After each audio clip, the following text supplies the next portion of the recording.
Hey guys, thanks for clicking the link and showing an interest in my new tutorial. Really appreciate it, and I hope that you find it useful. I'd love to hear from you guys as well, so feel free to drop a comment below, get in touch with me via Facebook or on the Facebook group. Let me know how you're getting on, any questions or any difficulties that you're having. So today's tutorial is all about mixing bass guitar that cuts through. Okay, now this is very common in pop rock and even some types of country. Anywhere that you've got a dense mix and you want the bass to cut through, this tutorial is going to help you achieve that. Now sometimes you might want the bass to do more than just fill up the low end.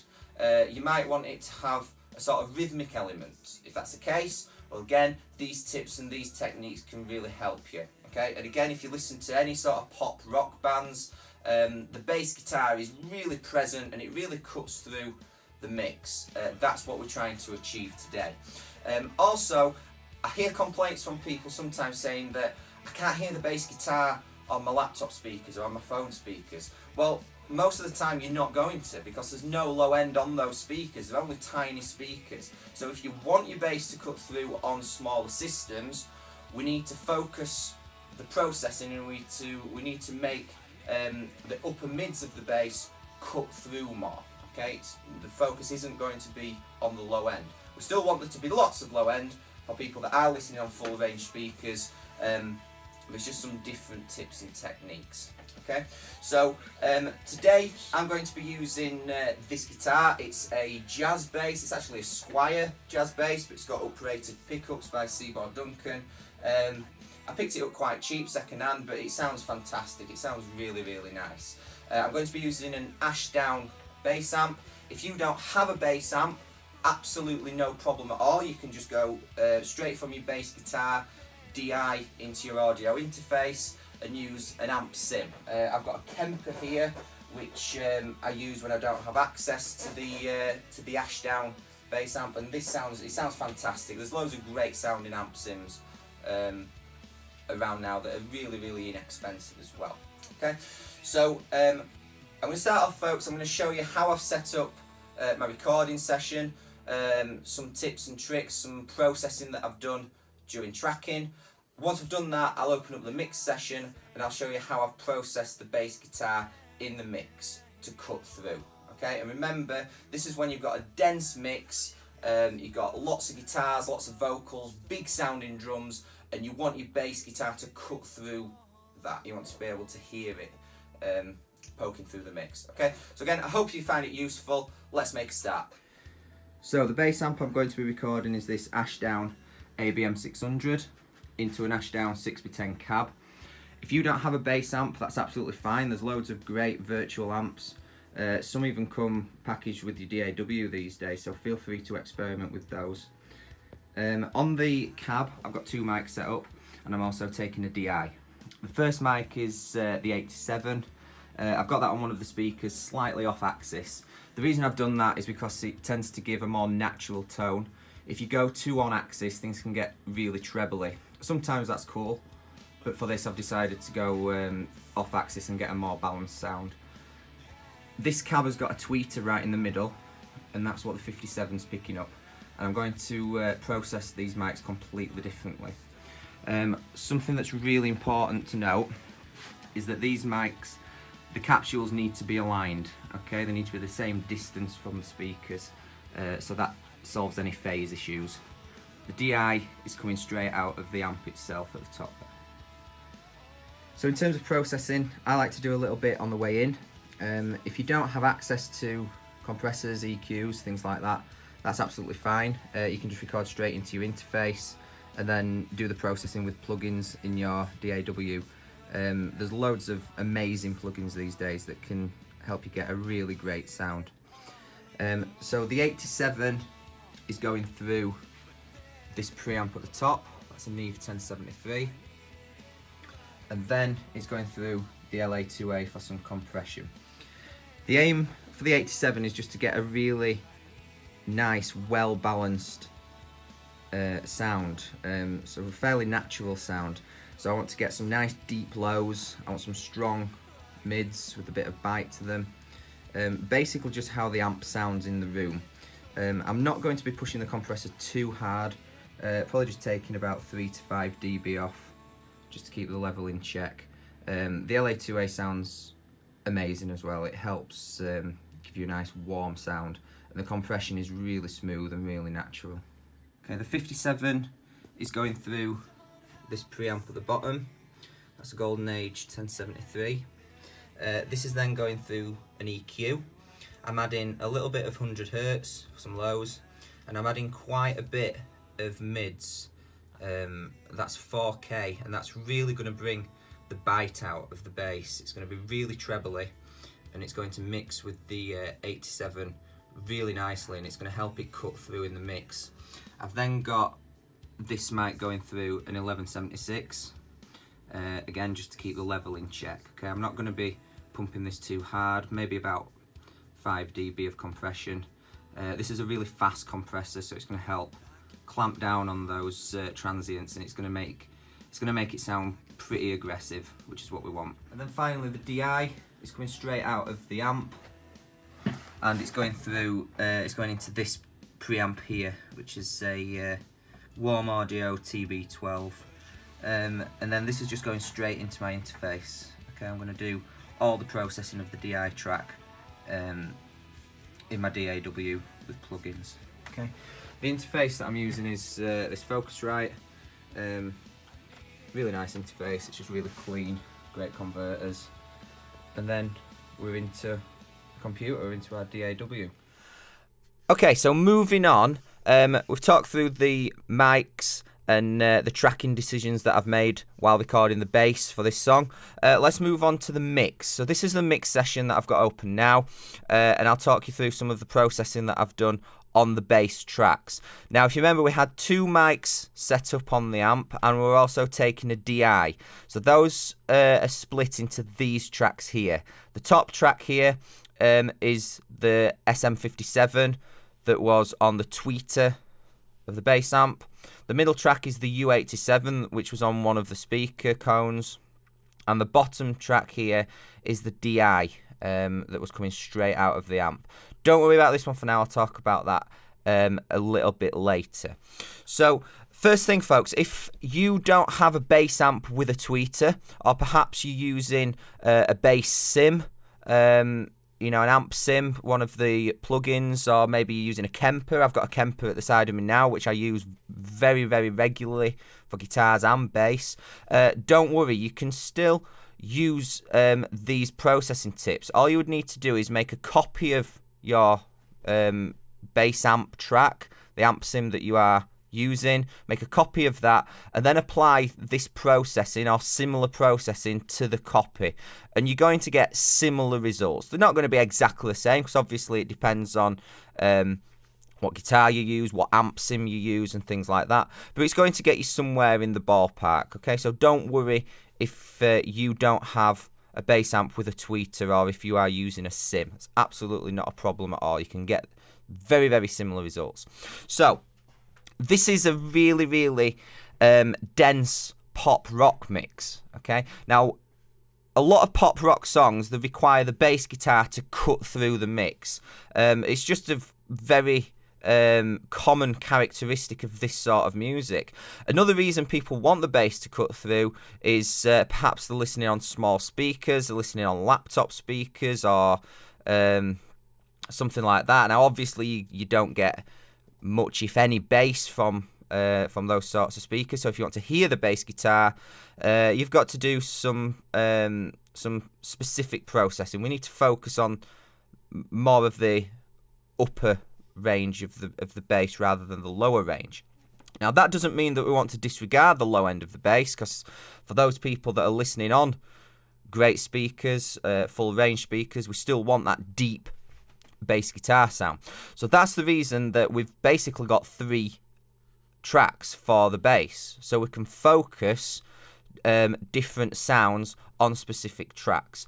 The 57 tweeter is very much going to be upper mid focus. This is what's going to give us most of the cut in the upper mids and this is mainly what we're going to be hearing on your laptop speakers, your phone speakers, and it's what's going to make the bass actually cut through the mix. The U87, this is going to be more focused in the low end. This is going to give us the deep lows that we require from bass. And then the DI is also going to help supplement this 57 mic and give us some more of that cut. So let's take a listen to the track. I'll play it through the verse where you can really hear the bass cutting through, and then I'll play it into the chorus as well. Just have a listen to what the bass sounds like. This is with all the processing on, and then I'll talk you through what we've actually done. Okay, here we go. Blow it out, I watch it burn. Blow it out, I watch it burn. And I wonder where we'll be when we're 83. Take my hand and don't let go. All I wanted to say is, honey, you make my day. 'Cause loving you is a simple thing. This ain't a one-time fling. Okay, so as you can hear, the bass has got a really nice presence in the mix. It's also got a nice deep sound as well, it's filling in the low end. But mainly, it's really cutting through, which is very characteristic of this sort of music. So let's dive straight in and look at the 57 mic that we had on the tweeter. Okay, again, if you're using an amp sim, just make a copy of your track and apply some of the similar processing that I'm about to show you. Now, again, like if you've watched my drum tutorial video, I use mostly Slate plugins. I'm not in any way affiliated to Slate. I just really, really like their plugins. They sound fantastic, and the price of the Everything bundle is just insane. It's $15 a month for full access to it, which to me is a no-brainer. But all I'm really using processing-wise is EQ and compression. So you can use any EQ, any compressor that you've got available. That's absolutely no problem at all. Now, before we start, I'll play this track completely dry without any processing so that you can hear what it sounds like. So this was the SM57 on the tweeter of the bass amp.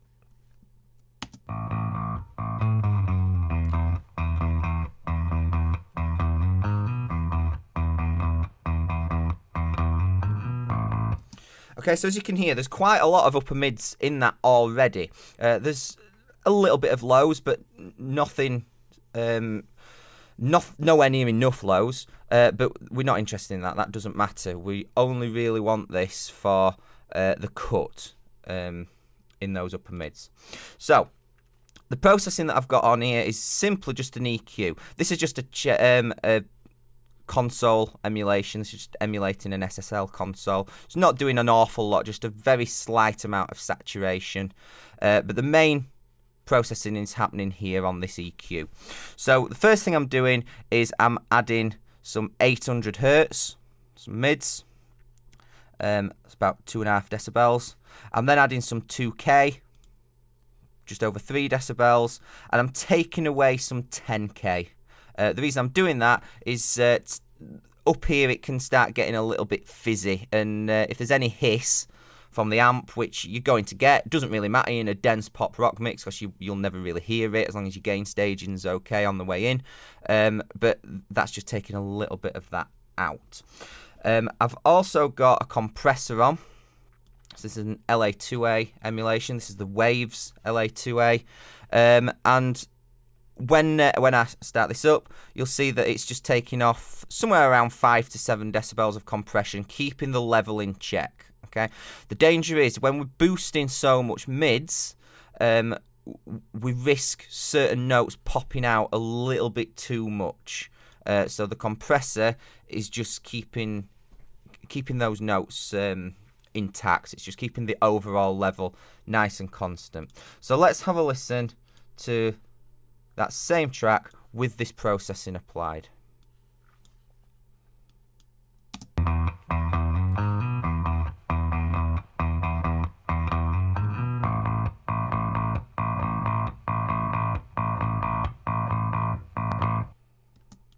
turn it off again, and I'll keep turning it on and off as you listen to it.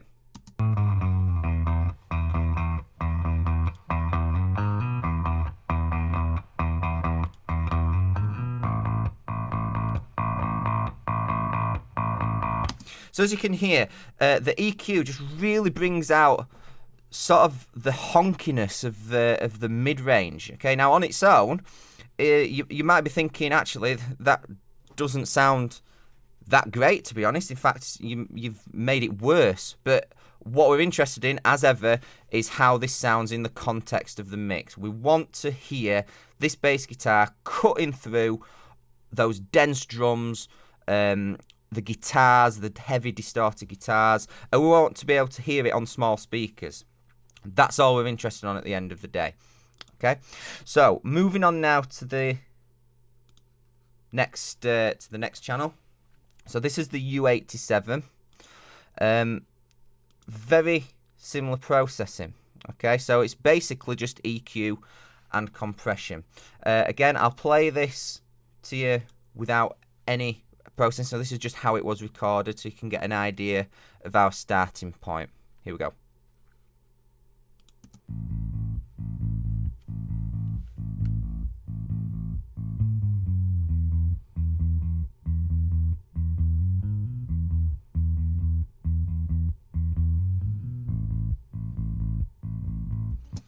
So as you can hear from that, there's tons and tons of warm, thick, low end, which is great. It does need containing a bit. It's getting a little bit boomy on certain notes, but that's okay. That's a really good starting point.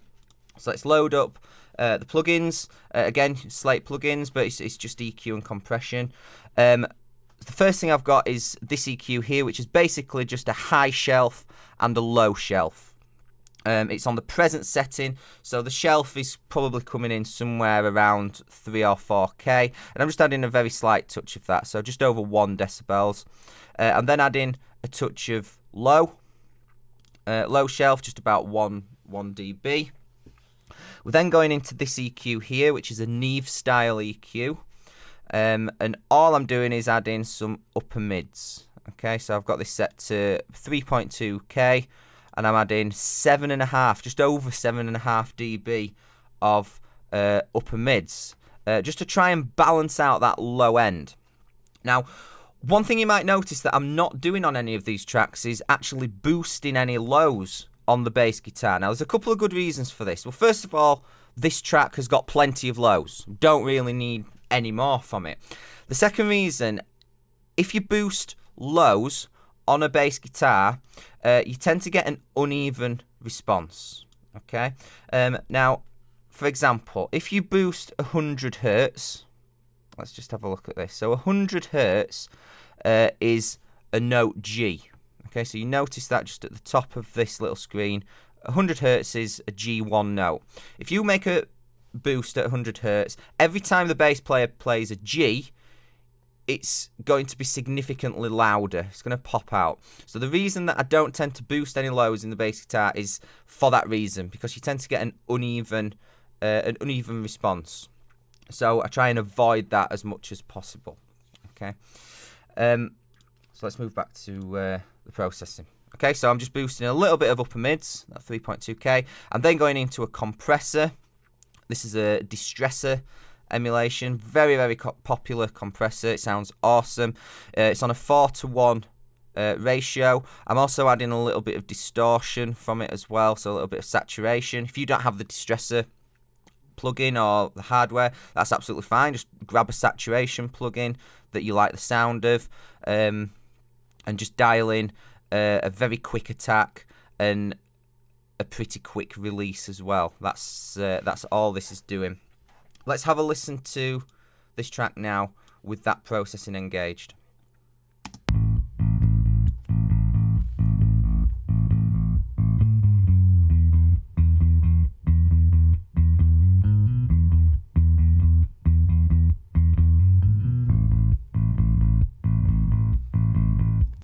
That sounds much better. So we're just getting there a little bit more of a balanced sound from this boost here. We're also bringing out a little bit more of the upper mids, which is what we want in this dense mix. And the compressor is really containing that bottom end. Okay, so whereas before it was a little bit uneven, it was getting a little bit boomy. Well, the compressor is taking care of that. So now if we listen to both of these tracks together, let's see what we've got. So this is the U87 mic and the SM57 on the tweeter. Let's see what those sound like together.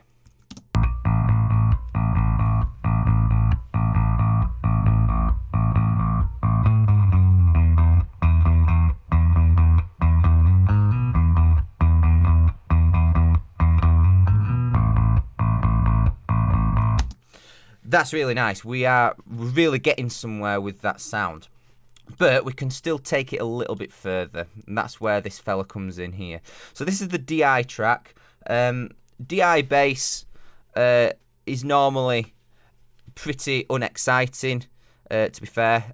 It's always very usable. You can always use DI bass in pretty much any track. But it's just generally quite a uninspiring sound, I tend to find. So let's have a listen to what the DI sounds like on its own.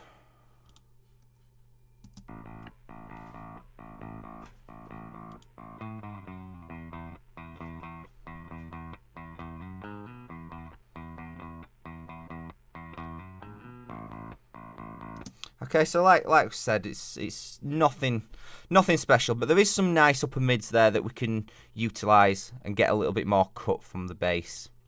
So let's take a look at what we've got here. It is literally just a compressor. So I've got a distressor emulation, 4:1 ratio. It's basically like an 1176. The attack is it's 1176 ratio, so the 4:1, the standard one, but the attack and the release is slightly different. It's set up slightly differently. So I've got a slow attack, a lot slower than 1176 would be, and a slow release as well. Let's take a listen to what this sounds like.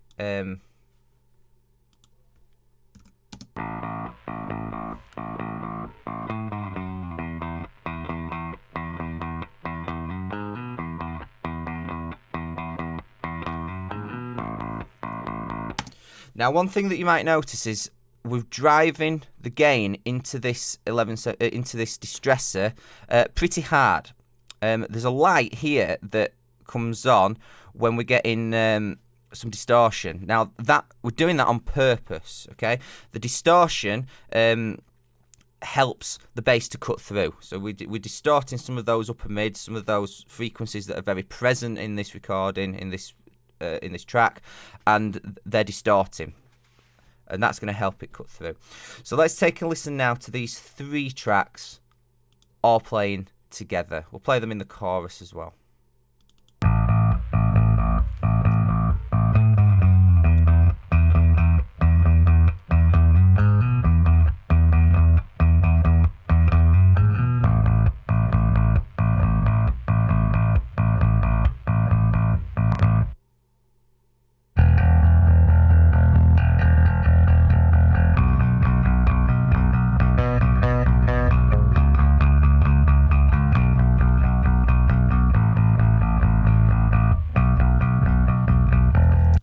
So that's a really nice, well-balanced bass sound. We've got the really deep lows from the 87, and we've got tons and tons of upper mids and presence from the tweeter mic, the 57, and the DI track. Okay, there is some hiss on the DI track. I'm tracking through quite a few outboard analog pieces of gear, but it's way below.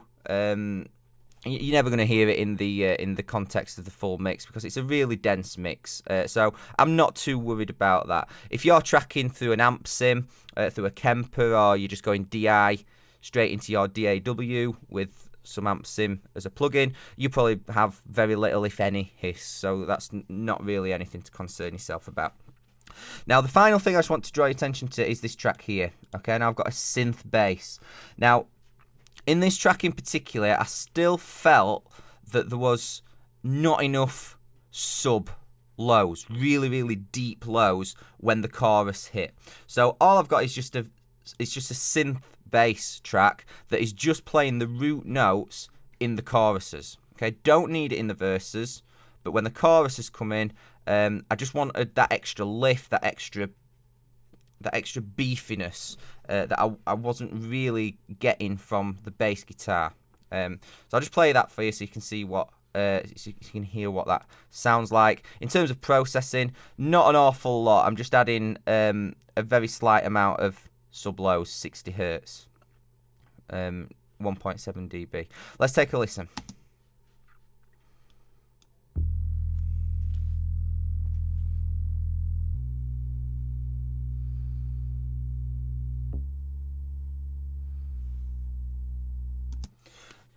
Nothing special at all, but when the whole track comes in, it just adds, it just gives some lift, and it just really enhances the subbiness of the overall bass sound. On small speakers, on laptop speakers, you're never ever really going to hear that. This is more for people listening on full range speakers, but it does sound really cool.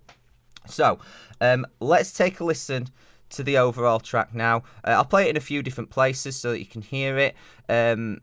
So this is the verse. You can really hear the bass cutting through nicely in the verse. In the chorus, obviously the track builds up more. There's more guitars going. There's more vocals going. But the bass is still cutting through. Let's take a listen. I wonder where we'll be when we're 83. Take my hand and don't let go. All I wanted to say is, honey, you make my day. 'Cause loving you is a simple thing. This ain't a one-time fling. And now that I found you, we got it all to lose. 'Cause in my head and my heart it sings that you are all I need. And all I wanted to say when we're green. So the bass is cutting really nice there. You can really hear it popping through in the verse, and it's still nice and present when the chorus kicks in. The final chorus is built up even more heavily with guitars. The drums have obviously got a bigger lift in that last chorus. But let's just take a listen to that section. The bass is still cutting through nicely, and you can see my automation here. I'm not really having to do anything to the level of the bass. I'm not really changing it that much because I'm getting the lift from the synth bass and the tracks themselves. Let's take a listen to this last section when it kicks in. Now that I found you, we got it all to lose. 'Cause in my head and my heart it sings that you are all I need. That's all I wanted to say.